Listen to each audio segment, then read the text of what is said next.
This happened about 4 years ago when I was babysitting my younger brothers while my dad went out for the night.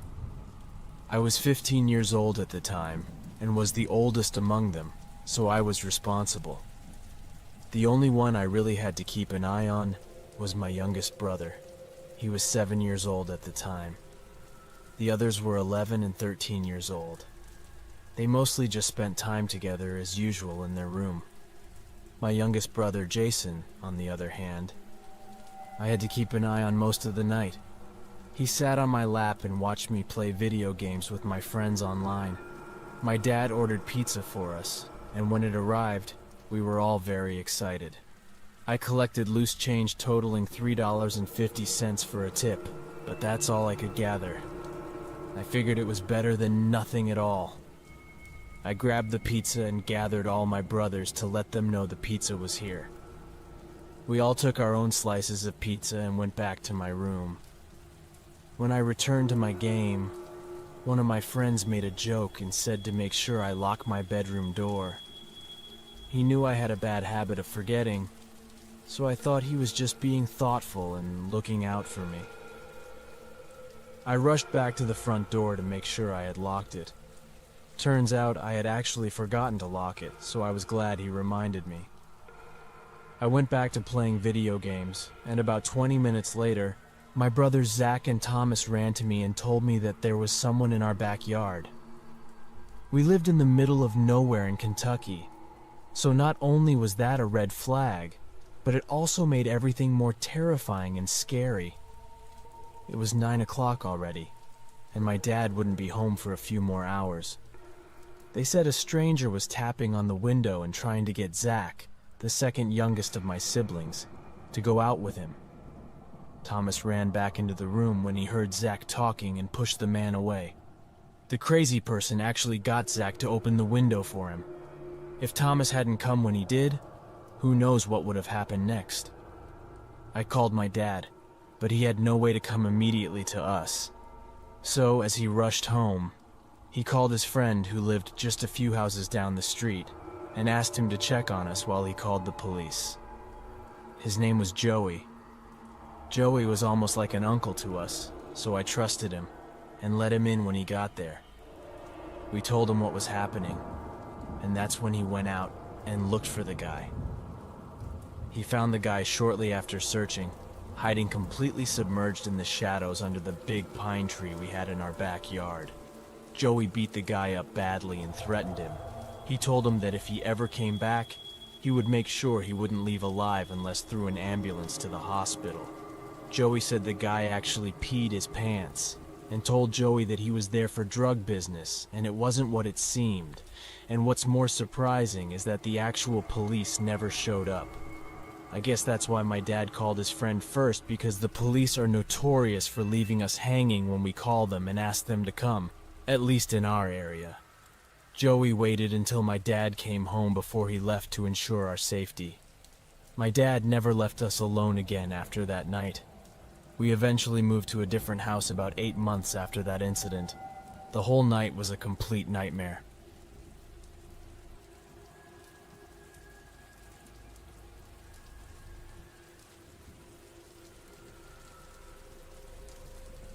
I will speak honestly here and will not embellish anything at all. My mother is an alcoholic and has been an alcoholic for as long as I can remember. Now, there's nothing wrong with having a drink here and there, even getting completely drunk from time to time as long as you act responsibly. Not doing things you shouldn't, unlike my mother, for example. I still love her very much because she's my mother. But she has definitely damaged me as a child. But I won't go into all those details now. I'll just talk about one particular night. My mother used to go out every weekend, Friday, Saturday, and even Sunday. Sometimes even going once or twice, sometimes even 3 times during the week. But when she didn't go out, 9 out of 10 times she would drink at home, either alone or with someone like a friend. I was a very isolated child, and I lived in a very financially and emotionally unstable home. Sometimes she would even physically hurt me too. I was only 9 or 10 years old when this happened.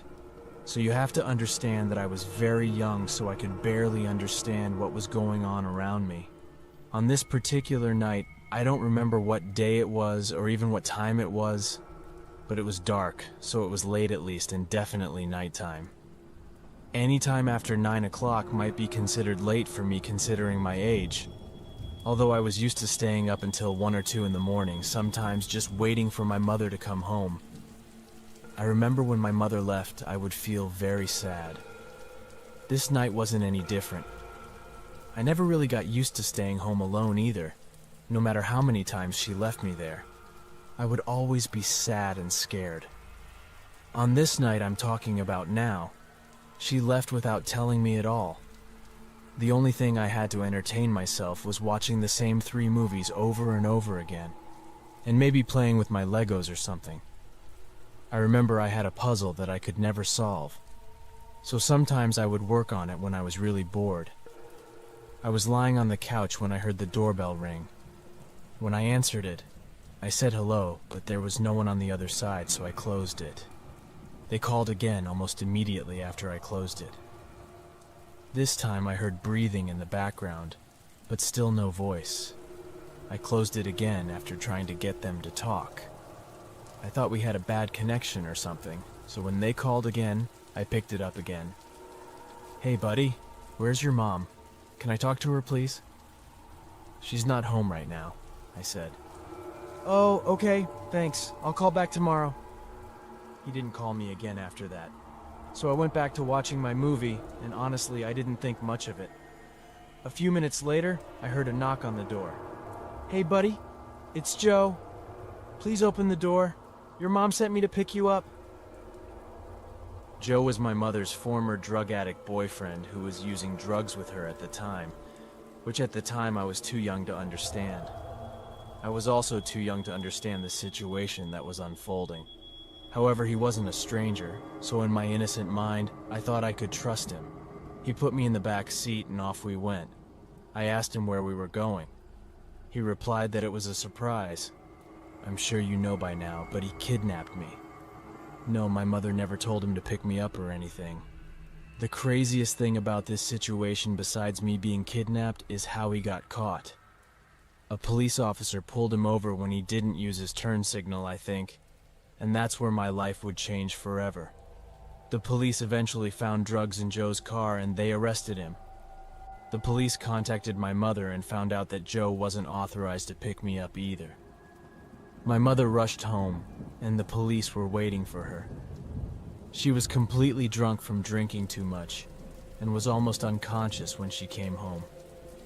The police began questioning my mother and me all these questions, and my mother was eventually arrested too for neglecting me, endangering a child, having drugs on her, driving under the influence, resisting arrest, assaulting an officer, and a few other things, I'm sure.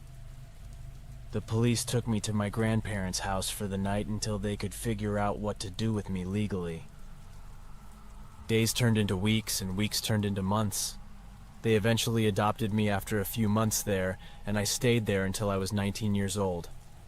I moved out last year, and I am currently attending Michigan State University, and I am studying psychology. I'm on my way to becoming a therapist. My grandparents paid for all my tuition fees, and they gave me the best childhood they knew. I'm so grateful to them, and words will never be enough to describe how blessed I am to have them as part of my life. They put me on the right path and gave me a chance to live a good life. I now have a girlfriend who I've been with for 3 years, and I am sure she is the one I will marry and start a family with. She is everything I could dream of. I still love my mother, but it hurts me deeply that we never had the close mother-child relationship I longed for since I was a child. She overdosed and died 2 years ago from heroin, so now I will never get that chance to mend the relationship with her. You might be wondering about my father now. He was never in the picture at all. As soon as he found out my mother was pregnant, he immediately left and never spoke to my mother again. I had to undergo some serious intensive therapy for everything that has happened in my life. I came back stronger though than what anyone might think I would be able to do. Life sometimes knocks you down, but you always have to rise back up.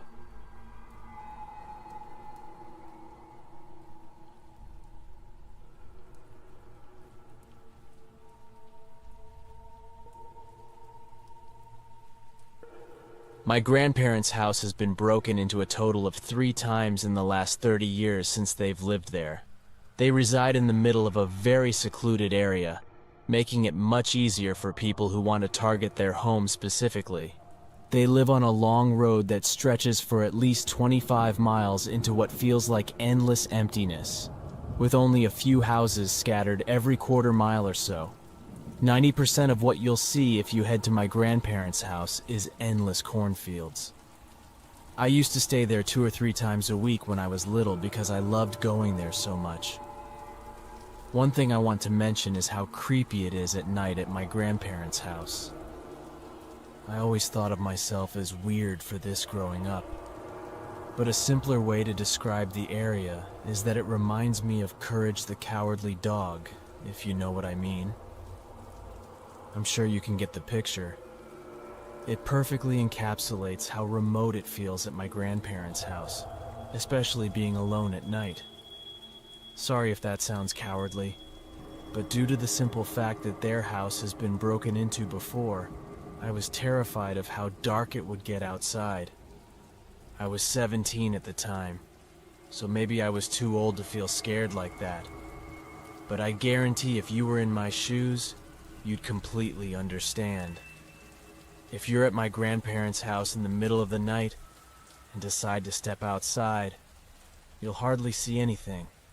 There are no streetlights whatsoever, and the only light in the entire area comes from my grandpa's pole barn. But its light is so dim and hardly helpful at all. It just adds to the tension, if I'm honest. I used to smoke weed when I was a teenager, and I knew I had to step out of respect for my grandparents if I wanted to smoke. They'd be really disappointed if they knew I smoked in their house, so I wouldn't do it there. It was around 6 p.m. when I smoked for the first time that day. I stepped outside and gazed at the sunset on the porch, took a little hit of my weed, and enjoyed the remaining sunlight. I got really high, higher than I planned, but everything was okay. I went back inside, grabbed some snacks, opened my backpack, took out my Xbox, and started playing Halo with my friends on Xbox Live. We played for about 2.5 hours, but my friends had to log off, so I did too.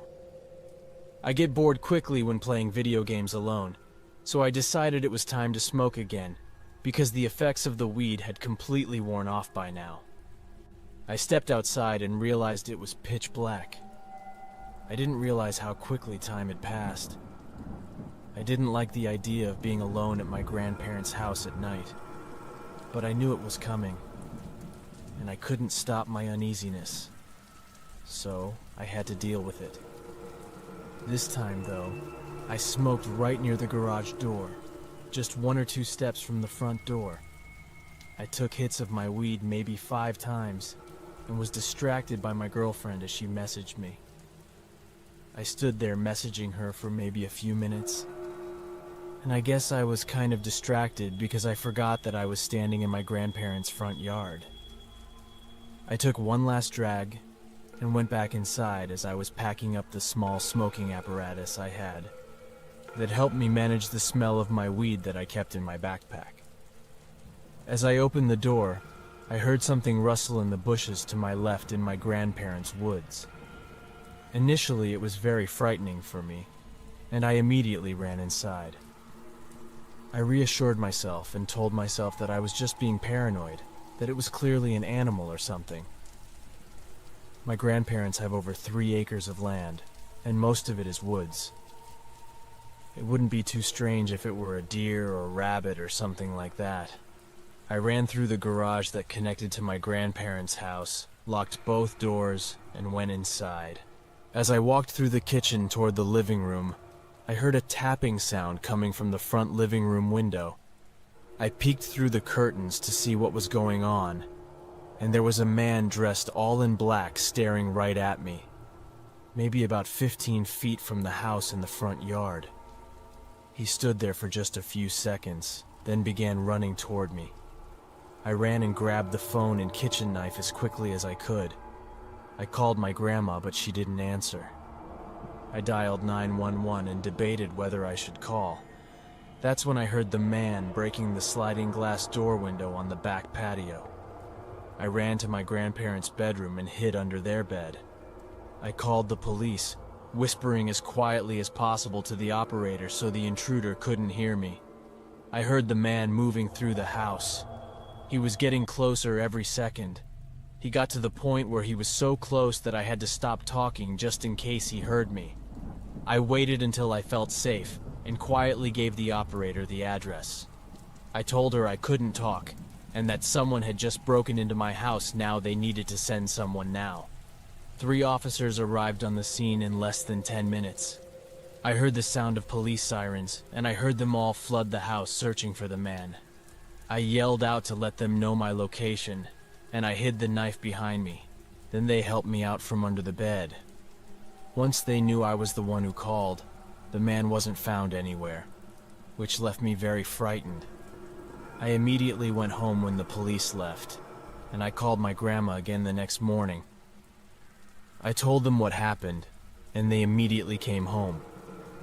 It's safe to say I'll never stay at my grandparents' house again, and if I even consider it, I definitely won't stay alone. The man also didn't steal anything, so I'm not sure what his plan was. Maybe he got scared and had second thoughts about what he was doing. I'm not sure, and I might never know for sure.